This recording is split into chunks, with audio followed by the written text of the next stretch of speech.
Hi friends, welcome to my channel. And आज की video में मैं आपको बताऊंगी स्टैंडर्ड्स ऑन ऑडिटिंग 200 के बारे में। ठीक है, आज की वीडियो में हम समझेंगे standards on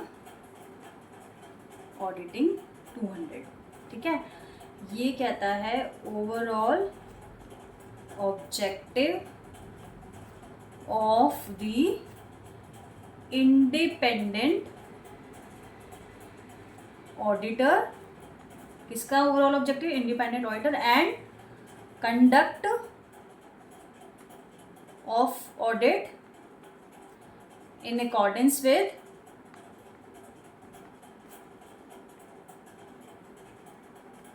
standards on auditing. ठीक है, तो ये बात करता है ऐसे 200 overall objectives of the independent auditor and conduct of an audit in accordance with SAs. ठीक है, ओवरऑल ऑब्जेक्टिव्स। ठीक है, इसमें ऑब्जेक्टिव्स आते हैं बहुत सारे। तो ये है क्या, थोड़ा सा समझते हैं। देखिए, सबसे पहले इसको जानने के लिए हमें जानना पड़ेगा कि ऑडिट क्या है। ठीक है, ऑडिट का पर्पस क्या है। ऑडिट का पर्पस होता है कि एक जो यूजर्स ऑफ फाइनेंशियल स्टेटमेंट्स हैं, ठीक है, यूजर्स ऑफ फाइनेंशियल स्टेटमेंट्स, उनका कॉन्फिडेंस एनहांस करना। ठीक है, या degree of confidence in financial statements. ठीक है, जब वो फाइनेंशियल स्टेटमेंट पढ़ रहे हैं तो उनको एक कॉन्फिडेंस आता है अगर उसका ऑडिट हुआ होता है तो। ठीक है, तो ये ऑडिट का पर्पस होता है। ठीक है, और ये कैसे अचीव होता है? ये ऑडिटर अचीव करता है by expressing audit opinion. Audit opinion देता है ऑडिटर फाइनेंशियल स्टेटमेंट्स पे, दैट जो फाइनेंशियल स्टेटमेंट्स हैं वो बनाए गए हैं, are prepared in all material aspects and in accordance with applicable financial reporting framework। Financial reporting framework क्या होगा? जैसे कि अगर फाइनेंशियल स्टेटमेंट्स इंड एस के हिसाब से बने तो वो होगा, या IFRS के हिसाब से है तो वो होगा, उसे कहते हैं फाइनेंशियल रिपोर्टिंग फ्रेमवर्क। ठीक है, तो मैं ये कहना चाह रही हूँ स्टैंडर्ड्स ऑन ऑडिटिंग 200 सेट करता है, सेट आउट करता है या बताता है कि एक इंडिपेंडेंट जो ऑडिटर है, ठीक है, फाइनेंशियल स्टेटमेंट्स का जो ऑडिट कर रहा है इंडिपेंडेंट ऑडिटर, उसका ओवरऑल ऑब्जेक्टिव्स क्या है, उसकी ओवरऑल रिस्पॉन्सिबिलिटीज क्या हैं while conducting an audit of financial statements in accordance with standards और auditing। ठीक है, जैसे इंडिपेंडेंट ऑडिटर का ऑब्जेक्टिव या रिस्पॉन्सिबिलिटीज जब वो ऑडिट कर रहा है फाइनेंशियल स्टेटमेंट्स का इन accordance with standards on auditing. तो मैं एक ऑडिटर हूँ, मुझे ऑडिट करना है फाइनेंशियल स्टेटमेंट्स का, तो मुझे स्टैंडर्ड्स ऑन ऑडिटिंग का ध्यान रखना है। ये मेरी एक ओवरऑल ऑब्जेक्टिव है, रिस्पॉन्सिबिलिटीज है कि मैं अपना ऑडिट कंडक्ट करूँ इन accordance with standards on auditing. ये ऐसे 200 ओवरऑल बात ये करता है कि एज एन ऑडिटर उसकी या ऑडिटर की क्या ऑब्जेक्टिव्स हैं, क्या रिस्पॉन्सिबिलिटीज हैं जब वो ऑडिट कर रहा है फाइनेंशियल स्टेटमेंट्स का, तो इन accordance with standards on auditing उसका क्या रिस्पॉन्सिबिलिटीज है, क्या ऑब्जेक्टिव है। तो ऑडिट का पर्पस क्या होता है? मैंने यहाँ बताया आपको कि ऑडिट का जो ओवरऑल पर्पस है कि जो यूजर्स होते हैं हमारे फाइनेंशियल स्टेटमेंट्स के, ठीक है, उनको एक कॉन्फिडेंस देना, एनहांस करता है उनको कॉन्फिडेंस। जब वो फाइनेंशियल स्टेटमेंट पढ़ रहे हो वो देखते हैं कि ये ऑडिट हुआ है, तो ये जो यूजर्स होते हैं फाइनेंशियल स्टेटमेंट्स के, उनका कॉन्फिडेंस एनहांस होता है अगर वो ऑडिटेड फाइनेंशियल्स होते हैं। और ये अचीव कैसे होता है? बाय ऑडिटर अचीव करता है by expressing audit opinion on financial statements, ये बोलते हुए कि फाइनेंशियल स्टेटमेंट बनाए गए हैं, प्रिपेयर्ड हैं इन all material aspect and in accordance with the applicable financial reporting framework. ठीक है, कि सारी की सारी मटीरियल चीज़ें इसमें मटीरियल एस्पेक्ट्स डाले गए हैं एंड एप्लीकेबल रिपोर्टिंग फ्रेमवर्क को फॉलो किया हुआ है।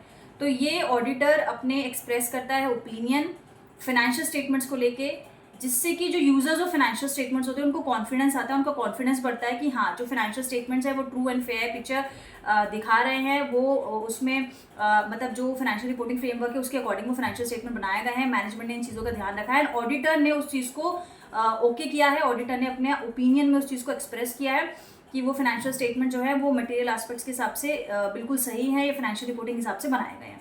तो ये तो ओवरऑल ऑडिट का मैंने आपको पर्पस बताया कि ओवरऑल ऑडिट का पर्पस क्या है। तो इस स्टैंडर्ड की अगर सिंपल बात करें कि ये क्या कह रहा है, सिंपल ये आप इस चीज़ को ध्यान रखिए कि मैं एक ऑडिटर है, ठीक है, वो ऑडिट कर रहा है इसका फाइनेंशियल स्टेटमेंट्स का, ठीक है, ये कंपनी हो गई, ठीक है, इस कंपनी के फाइनेंशियल स्टेटमेंट्स का ये ऑडिटर ऑडिट कर रहा है।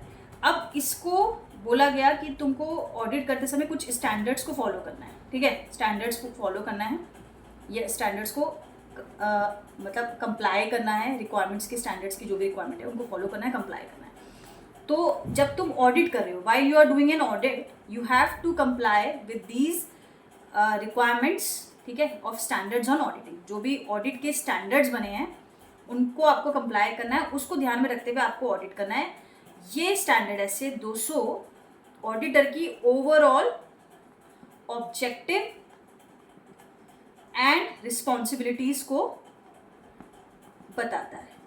सिंपल कि ओवरऑल ऑब्जेक्टिव्स या रिस्पॉन्सिबिलिटीज क्या होंगी एक ऑडिटर की जब वो ऑडिट कर रहा है फाइनेंशियल स्टेटमेंट्स का, तो उसको ध्यान में रखना है स्टैंडर्ड्स ऑन ऑडिटिंग की रिक्वायरमेंट्स, उनके ऑब्जेक्टिव्स, ठीक है, जो भी स्टैंडर्ड्स में लिखा है उसको ध्यान में रखते हुए ऑडिट करना है। ये स्टैंडर्ड उसके ऑब्जेक्टिव्स को, ऑडिटर के उसके जो भी रिस्पॉन्सिबिलिटीज़ को हैं उसको बताता है। चलिए अब जानते हैं कि इसमें है क्या। तो सबसे पहले हमको बताया कि ऑडिट का क्या पर्पस है, कि फाइनेंशियल स्टेटमेंट्स का जो है वो एनहांस करना कॉन्फिडेंस यूजर्स के लिए, ठीक है, तो वो ऑडिट करता है और वो एक्सप्रेस करता है कि फाइनेंशियल स्टेटमेंट जो हैं वो मटेरियल एस्पेक्ट्स में बने हैं एंड फाइनेंशियल रिपोर्टिंग फ्रेमवर्क को फॉलो करते हुए बने हैं, ठीक है। उसके अलावा क्या चीज़ आती है थोड़ा सा इसमें हम जानते हैं। जैसे इसमें जनरल पर्पस फाइनेंशियल स्टेटमेंट्स होते हैं, किसके बारे में बताता है, जनरल पर्पस फाइनेंशियल स्टेटमेंट, जैसे कि बैलेंस शीट, P&L, नोट्स, ठीक है, डिस्क्लोजर्स, मतलब वो इसी का पार्ट हो गया, मतलब पॉलिसीज, डिस्क्लोजर, P&L, मतलब कैश फ्लोज वगैरह सब आ जाता है इसमें। जनरल पर्पस जो भी उसके हैं, ठीक है, चेंज इन इक्विटी, तो ये सारी चीज़ें हमारे फाइनेंशियल स्टेटमेंट्स का पार्ट बनती हैं, ठीक है। तो ये जनरल जो फाइनेंशियल स्टेटमेंट्स हैं या ये कह लो जनरल पर्पस फाइनेंशियल स्टेटमेंट्स जो हैं वो उसके ऊपर ऑडिट करना है, ठीक है, उसका ऑडिट करना है, ठीक है, ऑडिटर को, ठीक है, ऑडिटर को ऑडिट करना है in general purpose financial statements का, इसमें आती है। अब इसमें मैनेजमेंट की क्या रिस्पॉन्सिबिलिटीज़ हैं? मैनेजमेंट की रिस्पॉन्सिबिलिटीज़ होती हैं कि प्रिपेयर करे फाइनेंशियल स्टेटमेंट्स, ठीक है, इन अकॉर्डेंस विद, मतलब वो ध्यान, उसकी रिस्पॉन्सिबिलिटी है कि वो अकाउंटिंग स्टैंडर्ड्स या जो भी फाइनेंशियल रिपोर्टिंग फ्रेमवर्क यानी कि इंड एस है या IFRS है उसके हिसाब से फाइनेंशियल्स बने हो। ये रिस्पॉन्सिबिलिटी है मैनेजमेंट की, ठीक है। और जैसे दोस्त चार्ज विद गवर्नेंस की रिस्पॉन्सिबिलिटी होती है कि वो स्ट्रेटेजिक डायरेक्शंस की रिस्पॉन्सिबिलिटी लेते हैं कि सही सब कुछ सही चल रहा है, सारी अकाउंटेबिलिटी जो भी होती है उनकी फाइनेंशियल ऑब्लिगेशन से रिलेटेड वो उसकी जिम्मेदारी दोस्त चार्ज विद गवर्नेंस की होती है। मैनेजमेंट की ओवरऑल रिस्पॉन्सिबिलिटी है कि फाइनेंशियल स्टेटमेंट्स प्रिपेयर हो as per the applicable financial reporting framework. दूसरा, इंटरनल कंट्रोल्स ढंग से मेंटेन हो, ठीक है, एंड इंटरनल या जो भी अकाउंटिंग रिकॉर्ड्स हैं वो मेंटेन हो, ये भी मैनेजमेंट की रिस्पॉन्सिबिलिटीज होती है। And selection and application of accounting policies, ये भी मैनेजमेंट की रिस्पॉन्सिबिलिटी है।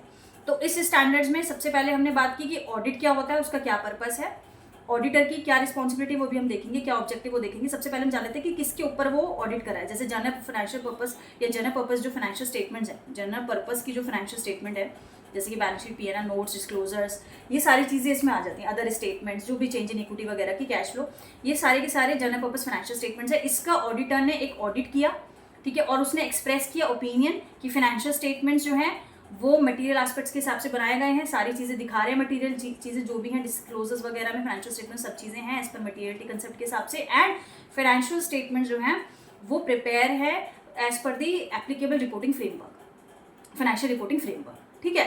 तो ऑडिटर को ऑडिट करना है in general purpose financial statement का। मैनेजमेंट की क्या रिस्पॉन्सिबिलिटीज़ है कि प्रिपेयर करेगी, कि वो रिस्पॉन्सिबल होगा, management is responsible for preparation of financial statements in accordance with the applicable financial reporting framework, चाहे आप इंड एस कह लो या IFRS कह लो, जो भी उस कंपनी पे एप्लीकेबल है रिपोर्टिंग फ्रेमवर्क, उसके हिसाब से ये फाइनेंशियल स्टेटमेंट बने हैं, ये मैनेजमेंट की रिस्पॉन्सिबिलिटी है। Selection and application of accounting policy management की रिस्पॉन्सिबिलिटी है। इंटरनल कंट्रोल्स मेंटेन करना, अकाउंटिंग रिकॉर्ड्स को मेंटेन करना मैनेजमेंट की रिस्पॉन्सिबिलिटीज है।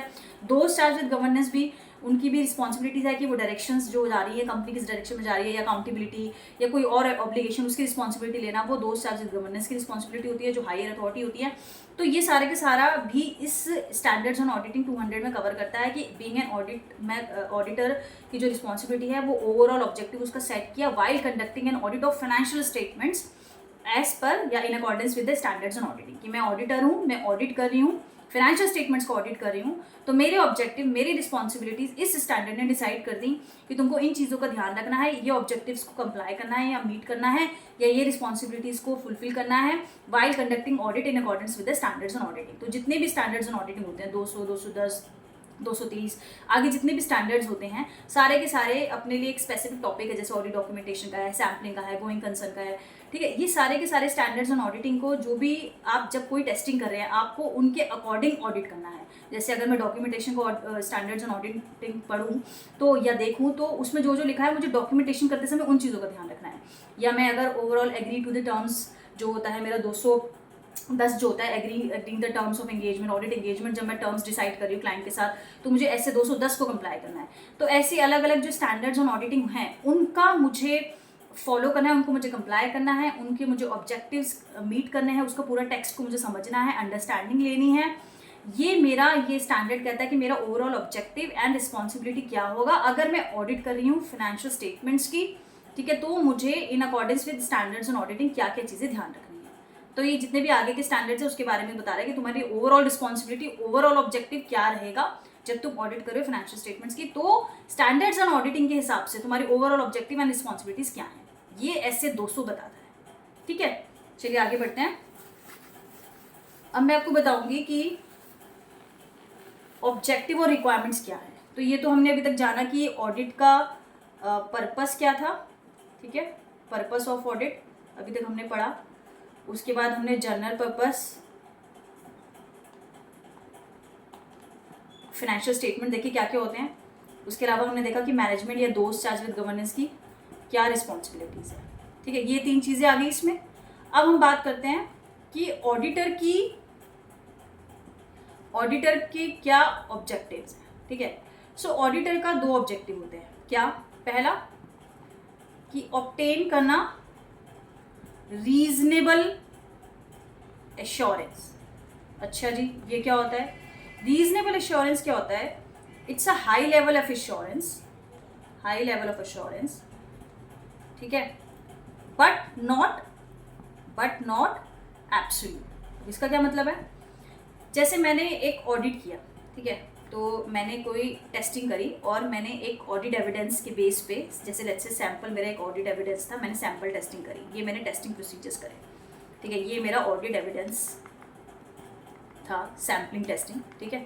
इसके बेस पे मैंने ऑडिट एविडेंस करा, एक रीजनेबल एश्योरेंस मैंने ले लिया कि हाँ भाई, जैसे लेट्स से रेवेन्यू की टेस्टिंग मैं कर रही हूँ as an auditor, revenue testing मैंने करी, उसकी सैंपल टेस्टिंग करी या और भी ऑडिट प्रोसीजर्स करे, उसके बेस पे मैंने एक रीजनेबली ये एश्योरेंस ले लिया कि हाँ भाई, मतलब फाइनेंशियल स्टेटमेंट्स जो हैं, ठीक है, as a whole are free from material misstatements. मैंने एक ऑडिट एविडेंस की सफिशिएंसी देखी, मैंने ऑडिट एविडेंस की सफिशिएंसी देखी, उसकी अप्रोप्रिएटनेस देखी, ठीक है। सफिशिएंसी मतलब वो मतलब नंबर के हिसाब से या जो भी उसकी क्वांटिटी थी वो ठीक थे, अगर मुझे 50 सैंपल करने थे तो 50 सैंपल सही थे। अप्रोप्रिएटनेस देखी कि हाँ वो रिलायबल थे, रेलेवेंट थे, उसकी क्वालिटी देखी, मतलब अप्रोप्रिएटनेस क्वालिटी के फैक्टर है और सफिशिएंसी का हम फैक्टर देखते हैं। सफिशिएंसी मतलब उसकी जो क्वांटिटी है, जितने मैंने अगर 50 सैंपल करे, 100 करे, वो सफिशिएंट थे और अप्रोप्रिएट भी थे, मतलब रेलेवेंस भी था उनका, वो रेलेवेंस भी थे और रिलायबल भी थे, ठीक है। तो अप्रोप्रिएटनेस एविडेंस में आ जाता है कि रेलेवेंस है, रिलायबल और सफिशिएंट थे, मतलब उनका नंबर ऑफ जो सैंपल टेस्ट करे वो सफिशिएंट थे। किस चीज़ के लिए? ताकि मैं रीजनेबल एश्योरेंस ऑब्टेन कर सकूँ, ठीक है। तो मैं रीजनेबल एश्योरेंस ऑब्टेन कर रही हूँ बाय ऑडिट एविडेंस टेस्टिंग, ठीक है, ये ऑडिट एविडेंस को लेते हुए जो कि सफिशिएंट थे एंड एप्रोप्रिएट थे। तो बीइंग एन ऑडिटर मुझे ध्यान रखना है, मेरी रिस्पॉन्सिबिलिटी है या मेरा ये है ऑब्जेक्टिव है कि मैं एक रीजनेबल एश्योरेंस दूंगी या उसको अचीव करूंगी। बीइंग एन ऑडिटर मैं ऑब्टेन करूंगी रीजनेबल एश्योरेंस, ठीक है, जो कि हाई लेवल ऑफ एश्योरेंस है, एब्सोल्यूट एश्योरेंस नहीं है इसका, मैं अभी मतलब बताऊंगी एब्सोल्यूट एश्योरेंस क्या नहीं है, बट वो मैंने रीजनेबल एश्योरेंस अचीव किया बाय, मतलब मैंने रीजनेबल एश्योरेंस ऑब्टेन किया है फाइनेंशियल स्टेटमेंट्स पे, रीजनेबल एश्योरेंस लिया by testing the audit evidence जो कि सफिशिएंट थे एंड एप्रोप्रिएट थे। ठीक है, मैं दोबारा एक बार समझा देती हूँ कि मैं इसका सिंपल टर्म्स में क्या है कि मेरा 2 ऑब्जेक्टिव आएंगे बीइंग एन, इस स्टैंडर्ड के हिसाब से 2 ऑब्जेक्टिव हैं। ठीक है, पहला कि रीजनेबल एश्योरेंस होना चाहिए, ऑब्टेन होना चाहिए, क्या होना चाहिए, ऑब्टेन रीजनेबल एश्योरेंस। ठीक है, ये अचीव कैसे होगा, by sufficient and appropriate audit evidence. ठीक है, मैंने रीजनेबल एश्योरेंस लेना है by testing sufficient and audit appropriate audit evidence, मतलब क्वांटिटी उसकी और क्वालिटी बहुत सफिशिएंट थी, एप्रोप्रिएट थी ऑडिट एविडेंस जो मैंने लिए उसके, जैसे सैम्पल टेस्टिंग अगर मैंने एग्जांपल ले रही हूँ तो उसमें वो सफिशिएंट थे एंड एप्रोप्रिएट थे, उसके बेस में मैंने रीजनेबल एश्योरेंस ऑब्टेन किया। ये मेरा एक ऑब्जेक्टिव है, रीजनेबल एश्योरेंस ऑब्टेन करना बाय टेस्टिंग या बाय हैविंग या bye achieving the sufficiency and appropriateness of audit evidence. ठीक है, एंड इसका पर्पस, इससे क्या होगा, इससे इसके बाद क्या होगा, टू रिड्यूस ऑडिट रिस्क। अब जब मैंने एक रीजनेबल एश्योरेंस ले लिया तो मेरा जो ऑडिट रिस्क है, ठीक है, वो रिड्यूस होगा to an acceptably low level.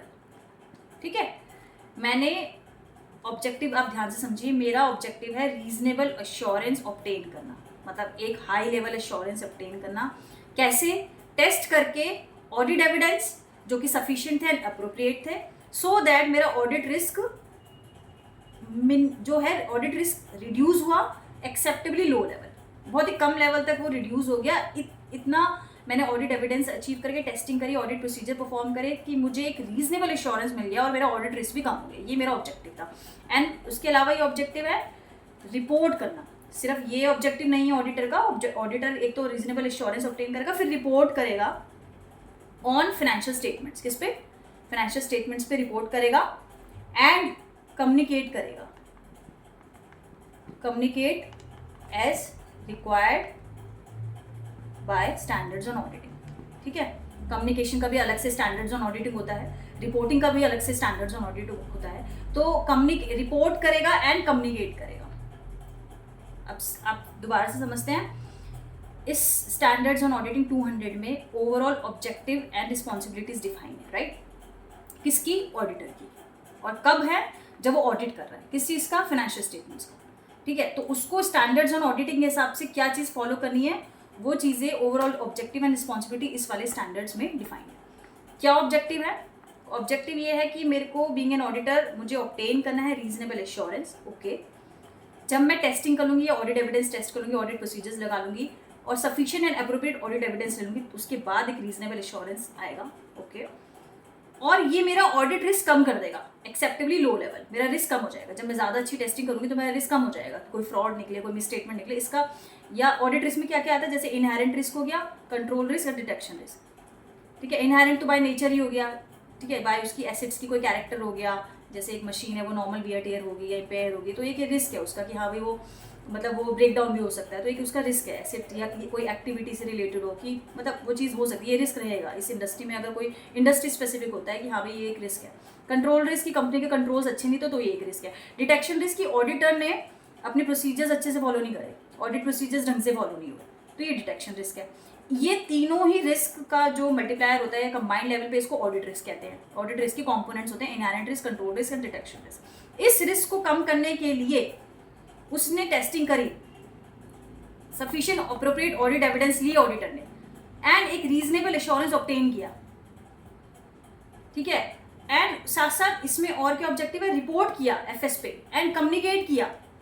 जो भी फाइनेंशियल स्टेटमेंट पे रिपोर्टिंग थी, अपने ऑडिट रिपोर्ट दी, उसने क्या दी, ऑडिट रिपोर्ट दी, रिपोर्ट किया एंड कम्युनिकेट किया by the way of issuing audit report, expressing an opinion as required by standards on auditing. तो इन दोनों के भी अलग से स्टैंडर्ड्स ऑन ऑडिटिंग है, आगे पढ़ेंगे, कवर करेंगे कि वो रिपोर्ट करेगा फाइनेंशियल स्टेटमेंट्स में, कम्युनिकेट भी करेगा in accordance with the standards on auditing.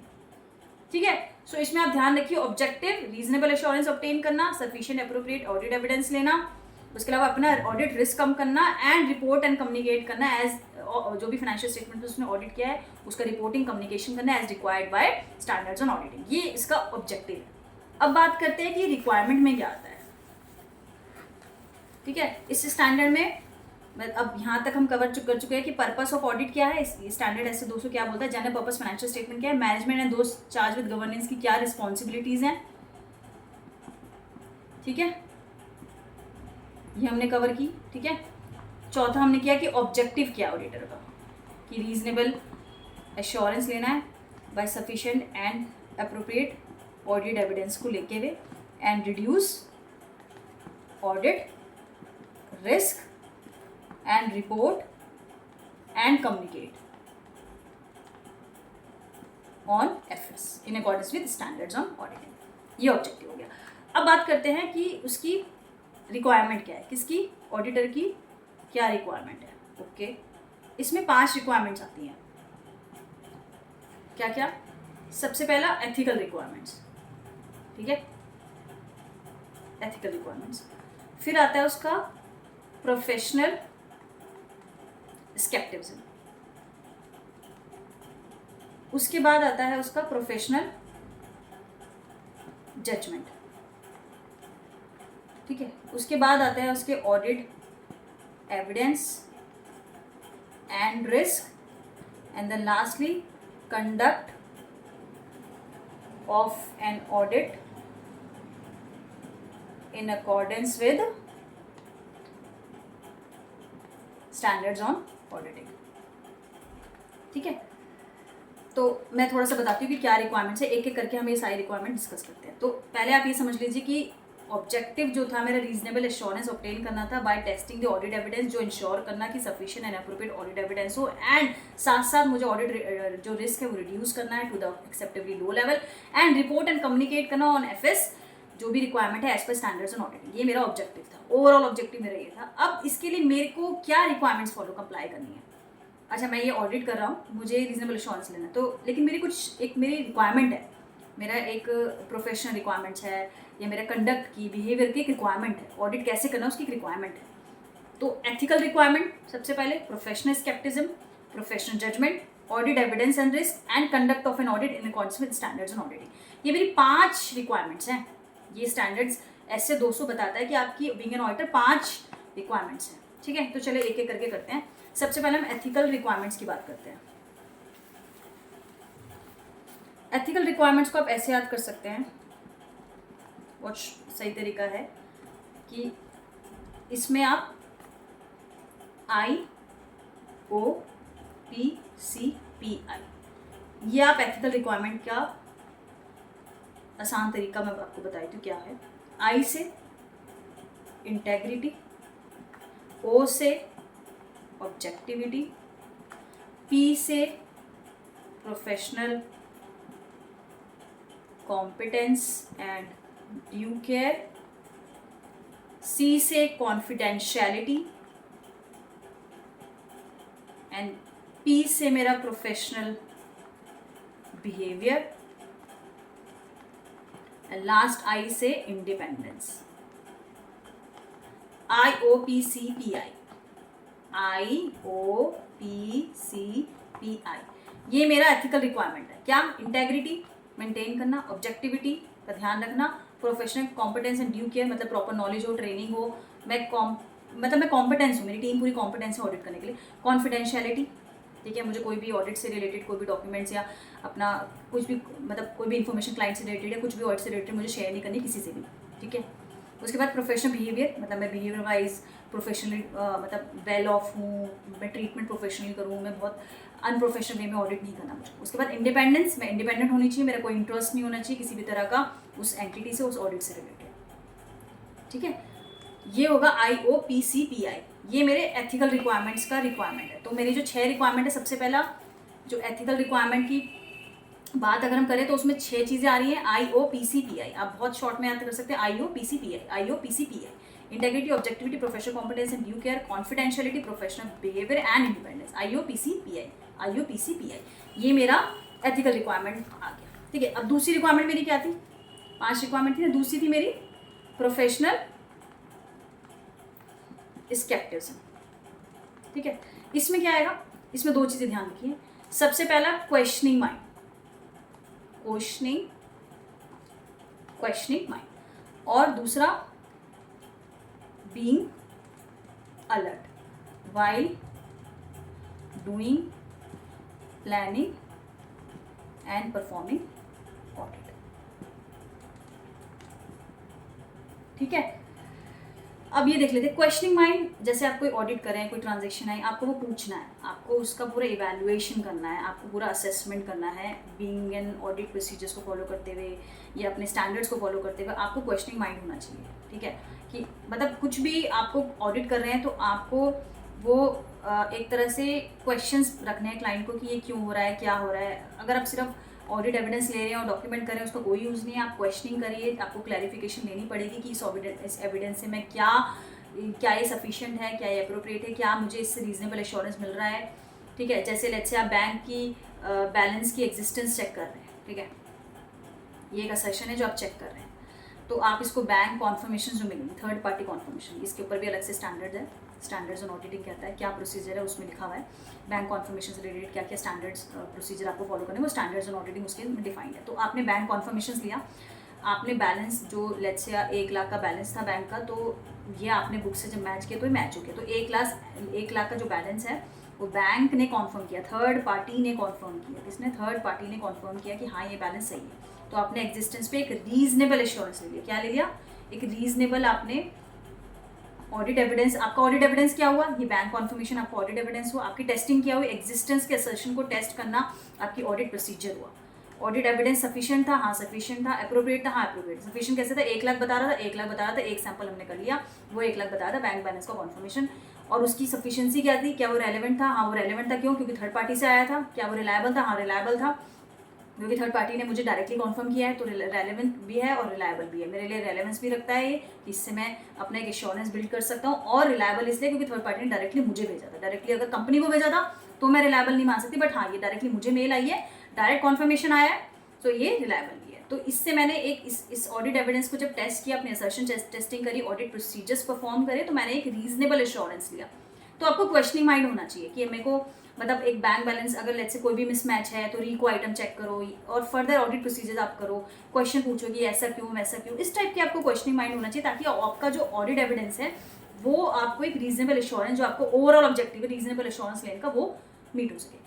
Being alert का मतलब आप समझते हैं। बीइंग अलर्ट मतलब जैसे कि कोई भी आपको पॉसिबल मिसस्टेटमेंट लग रही है, कोई भी कंडीशन है जो कि पॉसिबल मिसस्टेटमेंट क्रिएट कर रही है, चाहे वो ड्यू टू फ्रॉड हो और एरर हो, ठीक है। क्योंकि हमारे को क्या होता है, ऑब्टेन रीजनेबल एश्योरेंस, हम रीजनेबल एश्योरेंस ऑडिटर लेता है, ठीक है, टू अबाउट मतलब वेदर द फाइनेंशियल स्टेटमेंट, वो उसको इंश्योर करना है कि as a whole free from material statements है, मटेरियल स्टेटमेंट्स है, ठीक है, चाहे वो फ्रॉड हो या एरर की वजह से हो। तो फ्रॉड भी नहीं होना चाहिए उन स्टेटमेंट्स में और एरर भी ना हो, मतलब एरर और फ्रॉड दोनों से फ्री फ्रॉम मटेरियल स्टेटमेंट्स हो फाइनेंशियल स्टेटमेंट।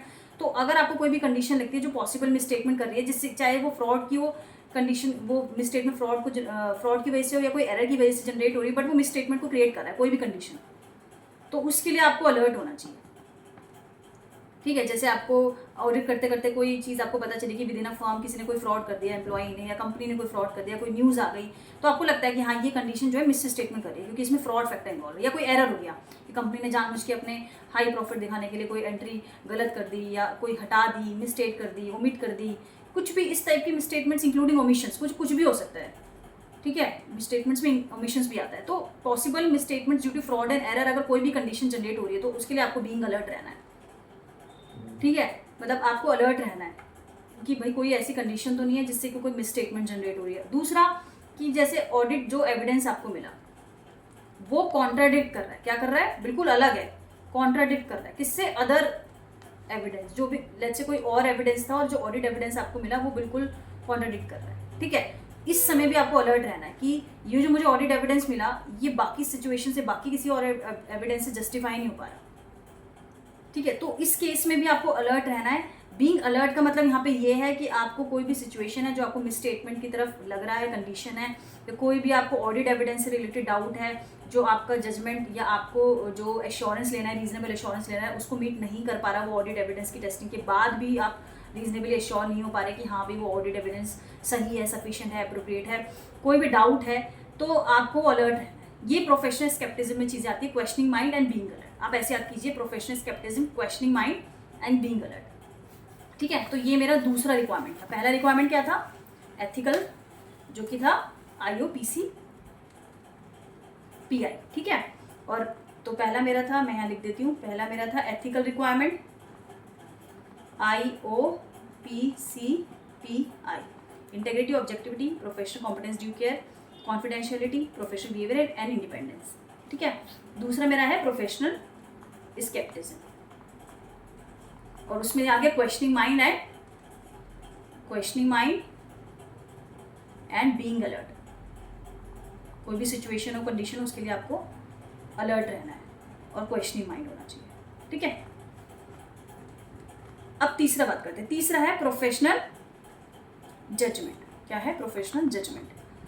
अच्छा, जैसे कि आप मटीरियलिटी डिसाइड कर रहे हैं कि मैं इस कंपनी की क्या मटीरियलिटी निकालूँ, ठीक है, या ऑडिट रिस्क के बारे में निकाल रहे हैं कि कौन कौन से रिस्क की एरिया है, कौन कौन सा किस किस टाइप के रिस्क है, उसको एसेस कर रहे हैं, तो आपको जजमेंट लगानी है। दूसरा, जब आप ऑडिट एविडेंस देख रहे हैं कि क्या ये सफिशिएंट है, अप्रोप्रिएट है, इस वक्त आपको जजमेंट लगानी है कि हाँ भाई मैं 50 सैंपल कर रहा हूँ तो ये मतलब सही है, इनफ है, नहीं है, रिलायबल है, रेलेवेंस है, वो उस वक्त आपको प्रोफेशनल जजमेंट लगानी है। मैं वो सिचुएशन बता रही हूँ जहाँ आपको प्रोफेशनल जजमेंट लगानी है। तीसरा क्या हो सकता है? जब आप नेचर, ठीक है, या एक्सटेंट ऑफ टेस्टिंग सोच रहे हैं। ठीक है, nature, timing and extent of testing जब आप सोच रहे हैं, तो आपको प्रोफेशनल जजमेंट लगानी है कि मुझे नेचर, टाइमिंग एंड एक्सटेंट क्या रखना है ऑफ ऑडिट प्रोसीजर्स। किसका? ऑडिट प्रोसीजर्स का। ठीक है, nature, timing and extent of audit procedures का करते समय आपको प्रोफेशनल जजमेंट रखनी है। ठीक है, फिर चौथा क्या आएगा? जब आपको ये देखना है कि जो मैनेजमेंट का जजमेंट है या उसने जो एस्टिमेट्स लगाए, यूज़ करे, वो अप्रोप्रिएट है कि नहीं है, उस वक्त आपको प्रोफेशनल जजमेंट अपनी लगानी है कि हाँ मैनेजमेंट ने ये असेसमेंट या ये जजमेंट ली, एस्टिमेट लगाया, ठीक है, तो वो सही, जैसे उसने डिस्काउंट फैक्टर या डिस्काउंट रेट कुछ डिसाइड किया, तो आपको ये असेस करना है कि क्या ये एस्टिमेट ठीक है कि नहीं है, या कोई उसने जजमेंट ले ली कि हमारे हिसाब से ये चीज़ ठीक है, या हमने ये जज किया ये सही है, अप्रोप्रिएट है, या कोई गोइंग कंसर्न का कंसेप्ट था उसमें जजमेंट लगाई उसने, तो वो चीज़ें आपको देखनी पड़ेंगी कि आपको उस पर प्रोफेशनल जजमेंट लगानी है कि हाँ according to you, according to your experience, according to industry experience, जो भी आपको लगता है प्रोफेशनली, आपको बहुत ध्यान से वो जजमेंट लगानी है कि मैनेजमेंट की जजमेंट अप्रोप्रिएट है, उसकी एस्टिमेट सही है। ठीक है, उसके बाद लास्ट, जब आप अपना ऑडिट ओपिनियन या कंक्लूजन फॉर्म कर रहे हैं, तो आपको ऑडिट ओपिनियन अप्रोप्रिएट हो, कंक्लूजन फॉर्म करते समय आपको ये ध्यान रखना है कि जजमेंट लगानी है कि अब मैं फाइनल ऑडिट ओपिनियन देने जा रहा हूँ, तो मुझे प्रोफेशनल जजमेंट को ध्यान में रखते हुए चीज़ करनी है।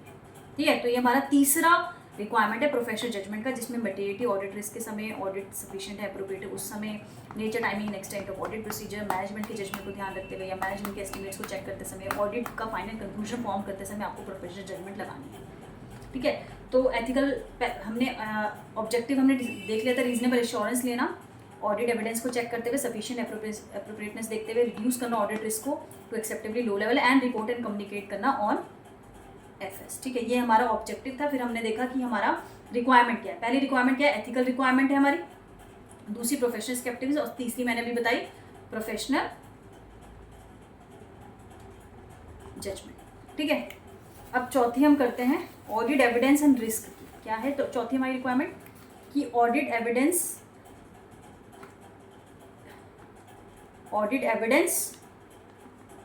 And risk. इसका क्या मतलब है? ऑडिट एविडेंस, जैसे मैंने आपको बताया, सफिशिएंट हो एंड एप्रोप्रिएट, मतलब क्वांटिटी ठीक हो जिससे मैं रीजनेबल एश्योरेंस ले सकूं चेक करने के बाद उनको, और ये अप्रोप्रिएट हो। अप्रोप्रिएट मतलब हो क्वालिटी, मतलब रिलायबल हो और रेलेवेंट हो। जैसे अभी थर्ड पार्टी का कॉन्फर्मेशन में देखा था, बैंक कॉन्फर्मेशन की रिलायबल हो, डायरेक्ट मुझे आई और रेलेवेंट भी हो कि हाँ वो सफिशिएंसी या अप्रोप्रिएटनेस उसकी हो रही है। सफिशिएंट मतलब क्वांटिटी वाइज और अप्रोप्रिएट मतलब आप समझिए कि क्वालिटी वाइज।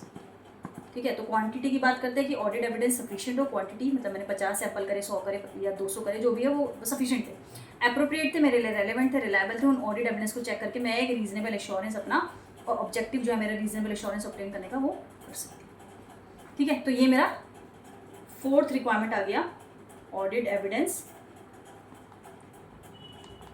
And risk. ठीक है, अब पढ़ते हैं, अब देखते हैं 5th मेरा क्या रिक्वायरमेंट है। ठीक है, 5th मेरा रिक्वायरमेंट है which is most important requirement, conduct of an audit in accordance with standards on auditing.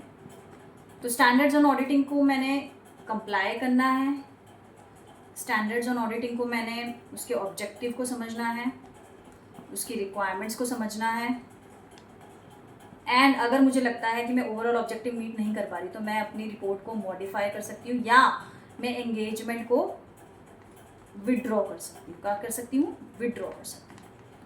ठीक है, मैंने ओवरऑल मेरा जो रिक्वायरमेंट है ये कहता है ऐसे दोस्तों कि तुम्हारा रिक्वायरमेंट ये है फाइनली कि तुम्हें ऑडिट कंडक्ट करना है according with standards on auditing, उसकी जो भी टेक्स्ट है उसको अंडरस्टैंड करना है, जो भी उसमें लिखा है सबको समझना है, उसके ऑब्जेक्टिव को, उसकी रिक्वायरमेंट को कंप्लाई करना है, सब चीज़ें समझते हुए ऑडिट करना है।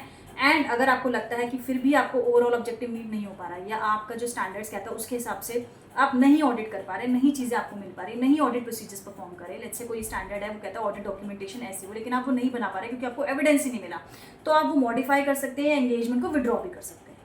ठीक है, तो ओवरऑल ऑब्जेक्टिव कहीं भी अगर आपका मीट नहीं हो पा रहा, ठीक है, अगर कोई वो फेल हो गया, मतलब आप मतलब एज एन ऑडिटर आप फेल हो गए टू अचीव ओवरऑल ऑब्जेक्टिव, ठीक है, तो आप एंगेज में विड्रॉ कर सकते हैं या अपना ओपिनियन मॉडिफाई भी कर सकते हैं। फिर वो अलग अलग स्टैंडर्ड्स ऑन जो हमारा एक अलग से स्टैंडर्ड्स है जो ऑडिट ओपिनियन के ऊपर है कि मॉडिफाई देना है या अनमॉडिफाई देना है या डिस्क्लेमर देना है या वॉट एवर एडवर्स देना है, क्वालिफाई करना है, ये एंगेज में विड्रॉ कर लेनी है, किन कंडीशंस में कर लेनी है। बट यहाँ पे आप सिर्फ इतना समझिए, ऐसे दोस्तों में क्या कह रहा है कि अगर आप कहीं भी फेल हो जाते हो टू अचीव करने के लिए ओवरऑल ऑब्जेक्टिव जो कि मेरा है रीजनेबल एश्योरेंस ऑब्टेन करना by testing sufficient and appropriate audit evidence, ठीक है, एंड रिड्यूस करना मेरे रिस्क को, ठीक है, एंड रिपोर्ट करना एंड कम्युनिकेट करना FS पे, फाइनेंशियल स्टेटमेंट पे। अगर मैं ये चीज़ नहीं अचीव कर पा रही बाय एनी हाउ, मैं फेल हो रही हूँ चीज़ अचीव करने से, तो वो कहता है कि आप मॉडिफाई कर दो या विड्रॉ भी कर सकते हो एंगेजमेंट। वो फिर अलग से स्टैंडर्ड्स भी ऑडिटिंग का, उसमें आप जाके देख सकते हैं कि आप क्या कर सकते हैं। सो ये ओवरऑल जो 5th है मेरा रिक्वायरमेंट, या वो कहता है conduct an audit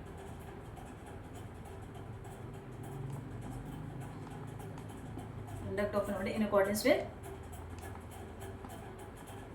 standards on auditing। ठीक है, तो मैं समराइज कर देती हूँ ऐसे 200 को। ठीक है, सिंपल आप ऐसे याद रखिए, ये स्टैंडर्ड ऑन ऑडिटिंग 200 सेट करता है ओवरऑल ऑब्जेक्टिव एंड रिस्पॉन्सिबिलिटीज़। ठीक है, ये ओवरऑल ऑब्जेक्टिव एंड रिस्पॉन्सिबिलिटीज़ को सेट करता है स्टैंडर्ड्स ऑन ऑडिटिंग 200 ऑडिटर की, किसकी? इंडिपेंडेंट ऑडिटर की या ऑडिटर की, जब वो ऑडिट कर रहा है, क्या कर रहा है? ऑडिट कर रहा है ऑफ फाइनेंशियल स्टेटमेंट्स की। तो उसको किन बातों का, किन रिक्वायरमेंट्स का, किन ऑब्जेक्टिव्स का ध्यान रखना है जब वो ऑडिट कर रहा है फाइनेंशियल स्टेटमेंट्स का, ये स्टैंडर्ड्स ऑन ऑडिटिंग 200 वो बताता है। ठीक है, जैसे मैंने बताया कि उसका ऑब्जेक्टिव बताता है कि आपको रीजनेबल एश्योरेंस लेना है, ऑडिट एविडेंस ऑब्टेन करके, sufficient and appropriate audit evidence obtain करके, एंड आप अपना ऑडिट रिस्क को कम कीजिए एक्सेप्टेबली लो लेवल तक, एंड रिपोर्ट एंड कम्युनिकेट करना है। फिर उस चीज़ को आपको जो भी आपने निकाला फाइनेंशियल स्टेटमेंट, जो भी आपका ओपिनियन है, आपको रिपोर्ट करना, ऑडिट रिपोर्ट देंगे। ये स्टैंडर्ड्स ये बातें करता है। साथ साथ ये रिक्वायरमेंट्स और भी बताता है, जैसे एथिकल रिक्वायरमेंट्स है, integrity, objectivity, professional care, competency and वो प्रोफेशनल बिहेवियर एंड इंडिपेंडेंस, ये वाली एथिकल रिक्वायरमेंट्स बताता है। प्रोफेशनल स्केप्टिज्म के बारे में बताता है, प्रोफेशनल जजमेंट के बारे में बताता है, ऑडिट एविडेंस के बारे में बताता है कि कैसे होनी चाहिए, क्या रिस्क को आपको रिड्यूस करना है। फिर उसके अलावा ऑडिट को ओवरऑल आपको according with standards on auditing करना है। ठीक है, तो आप ऐसे दोस्तों को बस सिंपल याद रखिए कि ये standard overall objective and overall responsibilities बताता है इंडिपेंडेंट ऑडिटर की, जब वो ऑडिट कर रहा है फाइनेंशियल स्टेटमेंट्स की एंड उसको एक्सप्रेस करना ओपिनियन कि फाइनेंशियल स्टेटमेंट्स जो हैं वो प्रिपेयर हुए in all material aspects and are free from material statements of any kind of due to error of fraud and are prepared in accordance with the applicable financial reporting framework. जब मुझे ये audit opinion देना है तो मुझे क्या objective, क्या responsibilities, क्या रिक्वायरमेंट्स का ध्यान रखना है, ये स्टैंडर्ड्स ऑन ऑडिटिंग 200 हमको बताता है। तो इसमें पर्पस ऑफ ऑडिट आता है, ऑडिट का क्या पर्पस है, जनरल पर्पस फाइनेंशियल स्टेटमेंट्स क्या होती है, जैसे बैलेंस शीट, पीएनएल या कोई भी और स्टेटमेंट्स या नोट्स। उसके बाद मैनेजमेंट की और दोस्त चार्ज विद गवर्नेंस की क्या रिस्पॉन्सिबिलिटीज है, ये भी बताता है। ऑब्जेक्टिव क्या है मेरा, मुझे रीजनेबल एश्योरेंस लेना है, इसके बारे में बताता है। एंड मेरा फाइनली ये एथिकल या जो भी रिक्वायरमेंट्स है उसके बारे में बताता है। ठीक है, तो ये 5 चीज़ें बताता है। मैं दोबारा से बता देती हूँ कि ऑडिट का पर्पस क्या है, ये ऑडिट होता क्या है। ठीक है, मीनिंग, ठीक है, क्यों हम करते हैं, ऑडिट का मतलब क्या है, कि क्या ऑब्जेक्टिव है।